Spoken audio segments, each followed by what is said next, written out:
പുതിയ നിയമ ഉപദേശത്തിന്റെ അടിസ്ഥാനത്തിൽ നിങ്ങളുടെ ചോദ്യങ്ങൾക്കുള്ള ഉത്തരങ്ങൾ.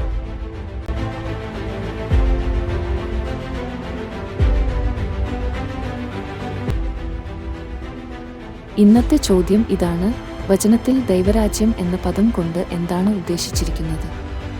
അത് ആത്മീയമായ ഒരു രാജ്യമാണോ അതോ അത് ഭൗതികമായതാണോ? ദൈവസഭയാണോ ദൈവരാജ്യം?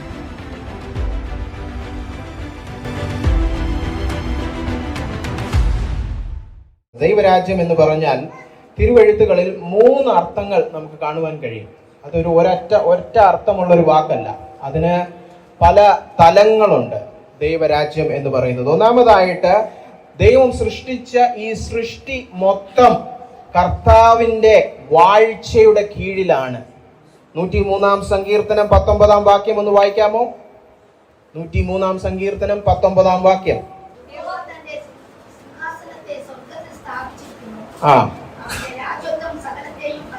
കണ്ടോ, യഹോവയുടെ സിംഹാസനം എവിടാ? സ്വർഗത്തിൽ. എന്നിട്ട് ആ സിംഹാസനം എന്തൊക്കെ ഭരിക്കുന്നു? സകലത്തെയും, സകല സൃഷ്ടിയും അവന്റെ കീഴിലാകുന്നു. ദാനിയേൽ പ്രവാചകന്റെ പുസ്തകം 4:3 നെബൂഖദ്നേസർ എന്ന് പറയുന്ന രാജാവിന് വെളിപാട് ലഭിച്ചു. അവന് വെളിവുണ്ടായപ്പോൾ അവൻ പറഞ്ഞത് ഇതേ കാര്യം തന്നെയാണ്. ആരാണ് ശരിയായിട്ടുള്ള രാജാവെന്ന് അവൻ ഏറ്റുപറയുവാനിടയായി തീർന്നു. ദാനിയേൽ 4:3 ഒന്ന് വായിച്ചേ.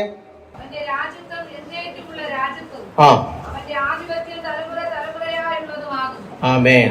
കേട്ടോ, എന്നേക്കുമുള്ള രാജ്യത്വമുള്ള ഒരേ ഒരു രാജാവേ ഉള്ളൂ, അത് സൃഷ്ടാവാം ദൈവമാണ്. എന്നാൽ ഈ സ്വർഗരാജ്യം അല്ലെങ്കിൽ ഈ ദൈവരാജ്യത്തെ കുറിച്ചല്ല നമ്മൾ കൂടുതൽ കേൾക്കുന്നത്. എല്ലാ സൃഷ്ടികളും, എല്ലാ മനുഷ്യരും, എല്ലാ വ്യക്തികളും, എല്ലാ അധികാരങ്ങളും സൃഷ്ടാവാം ദൈവത്തിന്റെ കീഴിലിരിക്കുന്നു എന്നുള്ള അർത്ഥത്തിലല്ല ഇവിടെയൊക്കെ നമ്മൾ വായിക്കുന്നത്. പുതിയ നിയമത്തിൽ പ്രത്യേകിച്ച്, സുവിശേഷങ്ങളിൽ പ്രത്യേകിച്ച് വായിക്കുന്ന ദൈവരാജ്യം അല്ലെ, മർക്കോസിന്റെ സുവിശേഷം 1:15 നമ്മൾ വായിക്കുന്നുണ്ട്. കർത്താവ് പ്രസംഗിച്ചു തുടങ്ങിയപ്പോൾ പറഞ്ഞത് എന്തായിരുന്നു? മാനസാന്തരപ്പെടുക, കാരണം എന്താ? സ്വർഗരാജ്യം അടുത്തിരിക്കുന്നു അല്ലെ. അത് ഒരുപാട് തലത്ത് മത്തായി 4:17 നമുക്ക് വായിക്കാം. എന്നാൽ യോഹന്നാൻ 3:5 മുതൽ 7 വരെയുള്ള വാക്യങ്ങൾ ഒന്ന് വായിക്കാമോ? യോഹന്നാൻ 3:5 മുതൽ 7 വരെയുള്ള.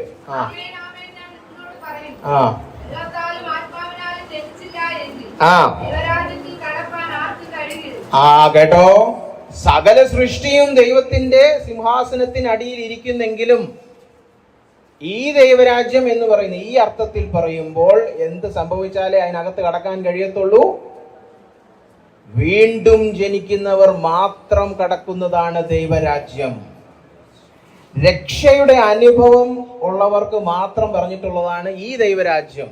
അപ്പോൾ ശരിയാണ്, എല്ലാ സൃഷ്ടിയെയും വാഴുന്നത് ദൈവമാണ്. എന്നാൽ കർത്താവിനോട് സ്വമേധ ആരും പറഞ്ഞിട്ടോ അല്ലെങ്കിൽ ആരെങ്കിലും ഫോഴ്സ് ചെയ്തിട്ടോ ഒന്നുമല്ല, സ്വമേധ തങ്ങളെ തന്നെ കർത്താവിന്റെ കർത്തൃത്വത്തിന് കീഴിൽ ഏൽപ്പിച്ചുകൊണ്ട് അവനെ സ്വന്തം രക്ഷിതാവായിട്ടും കർത്താവായിട്ടും ഏറ്റുപറഞ്ഞ് വീണ്ടും ജനനത്തിന്റെ അനുഭവത്തിൽ വരുന്നവർ അനുഭവിക്കുന്ന ഒരു വാഴ്ചയുണ്ട്. അവർ ശരിക്കും യേശുക്രിസ്തുവിന്റെ കർത്തൃത്വത്തിന് കീഴിലായി അവർ അനുഭവിക്കുന്ന ഒരു വാഴ്ച, ഒരു ആത്മീയ തലം, അതാണ് ദൈവരാജ്യം. അതുകൊണ്ടാണ് യോഹന്നാൻ 18:36 കർത്താവ് പറഞ്ഞത്, എന്റെ രാജ്യം ഈ ലോകത്തിലുള്ള രാജ്യമല്ല. ഈ ലോകത്തിൽ ഒരുപാട് രാജ്യങ്ങളുണ്ട്, എന്നാൽ എന്റെ രാജ്യം ഐഹികമല്ല, ഭൂമിയിലുള്ള ഒരു രാജ്യം അല്ല.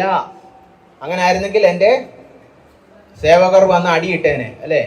ഒരു രാജ്യത്തിന്റെ രാജാവിനെ കയറി പിടിക്കുമ്പം ആ രാജ്യത്തിലുള്ളവർ നോക്കിക്കൊണ്ടിരിക്കത്തില്ല എന്നാണ് കർത്താവ് പറഞ്ഞത്. പക്ഷെ എന്റെ രാജ്യം ഐഹികമല്ല, ഇത് ആത്മീയമായ ഒരു രാജ്യമാണ്. ഇവിടെ ഇരിക്കുന്ന വീണ്ടും ജനം പ്രാപിച്ച സകല യേശുവിന്റെ ശിഷ്യന്മാരും ഈ രാജ്യത്തിലെ അംഗങ്ങളാണ്.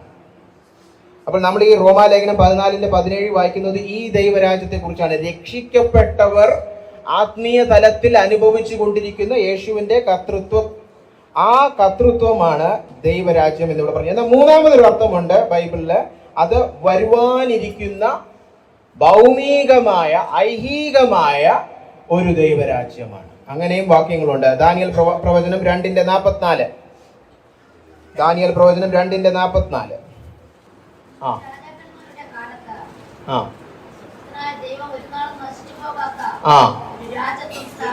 കണ്ടോ, ഒരു നാളും നശിച്ചു പോകാത്ത ഒരു രാജ്യത്വം ഇനി വരുവാനിരിക്കുന്നു. ആ ആ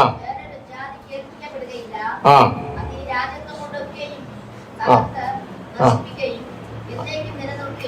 ആ ഭൂമിയിലുള്ള സകല രാജ്യത്വങ്ങളും ഒരു ദിവസം അവസാനിച്ച് അതെല്ലാം കർത്താവിന് കൊടുക്കപ്പെടും. ആ രാജ്യത്വം പിന്നീട് വേറൊരു ജാതിക്കും കൊടുക്കത്തില്ല.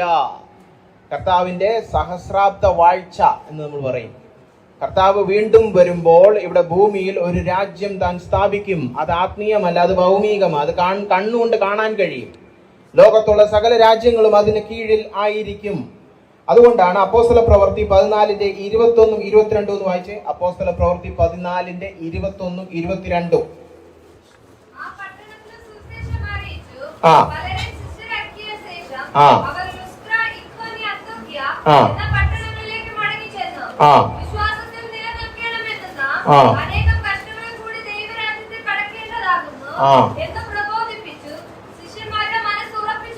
കണ്ടോ, അപ്പോസ്തലന്മാര് സഭകളൊക്കെ സ്ഥാപിച്ചു പോയപ്പോൾ അവരെന്ത് ചെയ്തു? വീണ്ടും ചെന്ന് രക്ഷിക്കപ്പെട്ട വിശ്വാസികളെ പ്രബോധിപ്പിച്ചു. നിങ്ങൾ രക്ഷയൊക്കെ പ്രാപിച്ചു, സുവിശേഷമൊക്കെ വിശ്വസിച്ചു, ഇനി എന്ത് ചെയ്യണം? വിശ്വാസത്തിൽ നിലനിൽക്കണം. എങ്ങനെ നിലനിൽക്കണം? കഷ്ടതയൊക്കെ അനുഭവിച്ച് നമ്മൾ നിലനിൽക്കണം. കാരണം എന്താണ്? വരുവാനിരിക്കുന്ന ഒരു രാജ്യത്തിന്റെ അംഗങ്ങളായി തീരണം. അതെ, 22 ഒന്നുകൂടെ ഒന്ന് വായിക്കാവോ? ആ ആ ദൈവരാജ്യത്തിൽ കടക്കേണ്ടതാകുന്നു. അപ്പൊ നേരത്തെ പറഞ്ഞല്ലോ വീണ്ടും ജനിച്ച ദൈവരാജ്യത്തിലാന്ന് അല്ലെ? യോഹന്നാൻ 3 പറഞ്ഞ അങ്ങനല്ലേ? വെള്ളത്താലും അല്ലെ ആത്മാവിനാലും രക്ഷിക്കപ്പെടുന്നവൻ ദൈവരാജ്യത്തിനകത്താന്ന്. അപ്പൊ ഇതേതാ ഈ ദൈവരാജ്യം? വരുവാനിരിക്കുന്ന ദൈവരാജ്യം, കടക്കേണ്ട ദൈവരാജ്യം. അതിതാണ്. ഇനി വരുവാൻ പോകുന്ന ഒരു തലമുണ്ട് ദൈവരാജ്യത്തിന്റെ. അപ്പൊ വീണ്ടും ജനിച്ച രക്ഷിക്കപ്പെട്ട വ്യക്തികളോടാണ് അപ്പോസ്തലൻ പോയി ഈ വായിച്ച വേദവാക്യത്തിൽ പറയുന്നത്, അനേക കഷ്ടങ്ങൾ സഹിച്ച് നമ്മൾ ദൈവരാജ്യത്തിൽ കടക്കേണ്ടവരാകുന്നു. യേശു വന്നു, ഇനി നിങ്ങൾക്ക് അഭിവൃദ്ധിയാണെന്നല്ല പറഞ്ഞത് കേട്ടോ.